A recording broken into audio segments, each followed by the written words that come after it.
संभल में जामा मस्जिद के पास पुलिस चौकी बनाए जाने को लेकर AIMIM प्रमुख असदुद्दीन ओवैसी ने उत्तर प्रदेश की बीजेपी सरकार पर निशाना साधा है। उन्होंने सरकार पर सांप्रदायिक मानसिकता का आरोप लगाते हुए कहा कि मुस्लिम बहुल इलाकों में स्कूल, अस्पताल और सार्वजनिक सेवाएं प्रदान करने के बजाय सरकार वहां पुलिस चौकियां बना रही है। इसके साथ ही उन्होंने सरकार पर सांप्रदायिक मानसिकता को बढ़ावा देने का आरोप भी लगाया है। आप भी सुनिए ओवैसी ने आखिर क्या कहा।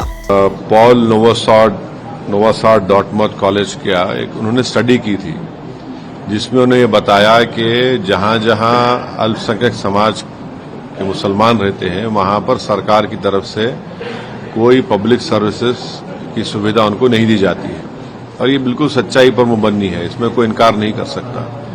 अब जब उत्तर प्रदेश सरकार के पास मस्जिद के सामने एक पुलिस आउटपोस्ट बनाया जा रहा है और पुलिस आउटपोस्ट का जो फाउंडेशन है वो भी उसमें सेक्युलर तरीके से नहीं किया जा रहा है, तो हम ये पूछना चाह रहे हैं कि अब इतना पैसा आपके अगर है तो आप संभल में हो या जहां जहां उत्तर प्रदेश में मुस्लिम इलाके हैं वहां पर आप स्कूल बनाइए ना, अस्पताल बनाइए, वहां पर पुलिस स्टेशन, पुलिस आउटपोस्ट, शराब खाने तो आप बहुत खोल चुके हैं मुस्लिम इलाकों में, उसकी जरूरत ही नहीं है। जरूरत इस बात की है कि जो मुसलमान लिटरेसी में सबसे कम है, जो ग्रेजुएट्स में सबसे कम है, ड्रॉप आउट में हाईएस्ट हैं, तो देश के हित में यह है कि आप ये चीजों को खोलिए, स्कूल को खोलिए, अस्पताल को खोलिए।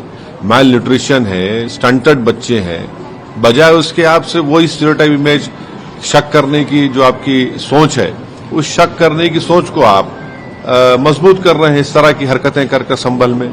5 लोगों की मौत हो गई फायरिंग से, उसका जिम्मेदार कौन है किसी को पता नहीं है। तो ये सब जो किया जा रहा है ये एक कम्युनल माइंडसेट है और उसी का मजाहरा हम देख रहे हैं जो संभल में हो रहा है।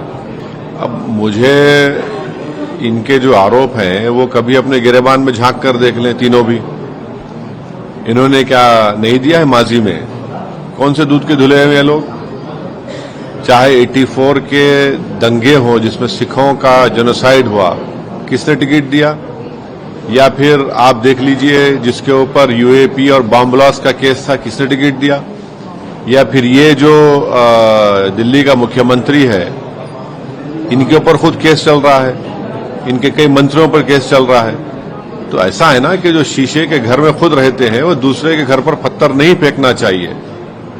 यकीनन हम दिल्ली के चुनाव में लड़ेंगे और कितने उम्मीदवार खड़ा करेंगे वो हमारे वहां के अध्यक्ष तय करेंगे। बहरहाल अब मंदिर मस्जिद पर छिड़ा विवाद पुलिस चौकी पर आ गया है और अब ऐसे में देखने वाली बात होगी कि आखिर ये मुद्दा कब शांत होता है।